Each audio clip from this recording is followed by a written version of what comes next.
Assalaamu calaykum waraxmatullaahi wabarakaatu. Soo dhawaada saaxiibayaal mar kale.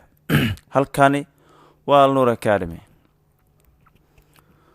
Waxaan baranaynaa masculine and feminine nouns oo ah magacyada dhediga ah iyo magacyada labka. Masculine nouns are words for men and boys and male animals. Masculine waa magacyada ragga, wiilasha, waa nimanka, wiilasha iyo male animals xayawaanada labka. Feminine nouns are words for women and girls and female animals. Feminine nouns waxaa la magacyada dumarka ama maamooyinka, gabdhaha iyo weliba xayawaanada dhediga. Let's start. Aan bilaabano marka. Bride waxaa lahaa aroosada ama gabadha arooska la aroosayo.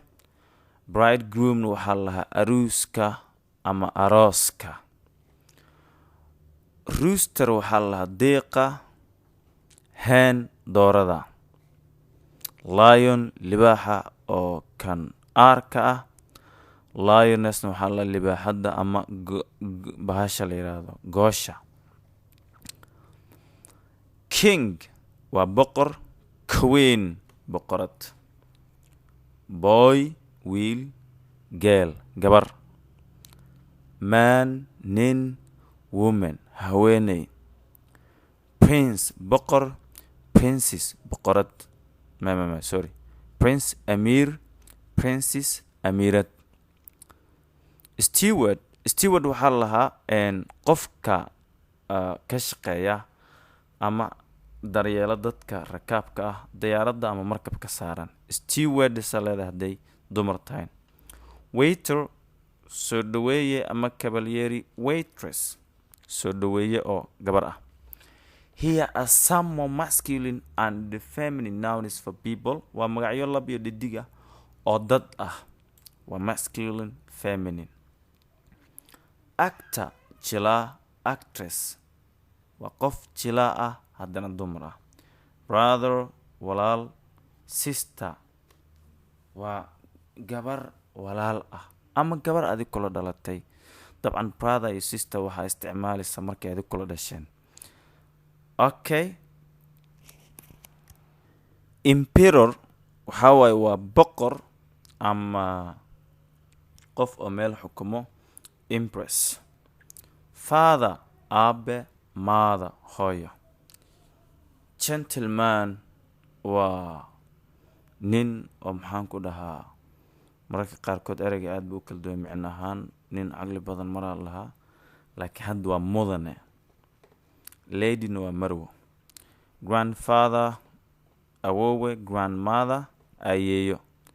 Grandson wiilkaad awoowaha u tahay. Granddaughter waa gabadhaad awowga u tahay. Headmaster waa maamule. Headmistressna waa maamuladii. Man nin. Woman haweeney. Master waa mudane. Mistressna waa marwadii. Marka mr loo isticmaala kan mrs loo isticmaala. Nephew waxaa la wiilka aad abtiga ama adeerka u tahay. Niece waa gabadha aad abtiga ama adeerka u tahay. Prince boqor aan dhahay amir. Princessna waxaa waaye amirad. Son ayaad u akhrinaysa ereygan. Son looma akhriyo. Son wiil. Daughter waa son horta waxaa la wiilka adiga aad dhashay lahaa. Daughterna waxaa la gabadha adiga aad dhashay. Steward iyo stewardess labadan waa soo qaadnay. Waa qofka daryeela rakaabka diyaaradda ama markabka saaran. Uncle abti. Aunt waa marka abti haddii la yiraahdo waxaa waaye waxaa imaanayso eedo ama adeerna waa la habareerna waa la ereyga micno badan leh. Wizard waa sixiroole oo nin ah. Witchna waa saaxiradii oo dumarka ahayd. Waa hagaag. Masculine nouns belong to the masculine gender. Magacyada labka waxay leeyihiin jinsiga labkay leeyihiin. Feminine nouns belong to the feminine gender. Ayana waxay leeyihiin jinsiga dhediga ay leeyihiin. Here are some masculine and feminine nouns for male and female animals. Halkan waxaan ku baranaynaa magacyo lab iyo dhadig ah oo xayawaano ah. marka hore ama si guud magacay wada qaadan karaan. Chicken oo kale waxaa la yidhaha dooro ayaa laisku dhahaa ama digaag ayaa laisku dhahaa. laakiin diiqa iyo doorada markii la kala saarayo, diiqa waa rooster, dooradana waa hen. Cattle waxaa la dhahaa lo, dibiga waxaa la dhahaa bull, ergan baal lama dhaho, iska ilaali, bull. Sacan waxaa la dhahaa cow. Deer waa deero, haddii uu nin yahay ama lab yahay pack ayaa leedahay. Doo ayaa leedahay haddii dhadig ay tahay. Donkey, daanyeer, jack, chini. marka labadaani waa lab iyo dhadig. dabcan male and female waa ujeedaa, waa mudakir iyo mu'anith waay. Okay, fox waa dawacadi, fox le waay haddii uu male yahay. Male and female kan waa vixen waay. Goose, boolo boolo. Gander waa boolo booladii oo male ah. Goose-na waa boolo booladii oo female ah, ayadii soo laabatay. Horse waa faras. Stallion waa faraska nooca dhadiga ah. Mare waa nooca labkan dhahay, mare waa nooca dhadiga ah. Lion, libaax la isku dhahaa marka hore. hadduu male yahay waa lion, haddii uu female yahayna waxaa waaye waa lioness. Sheep waa ido ama si guud ahaaneed. Ramna waxaa waaye waa wanka. You ayaa loo akhriya tan, waa idaha oo dhadiga ah. You. Tiger waa shabeel. Tiger waa shabeelka markuu yahay labka.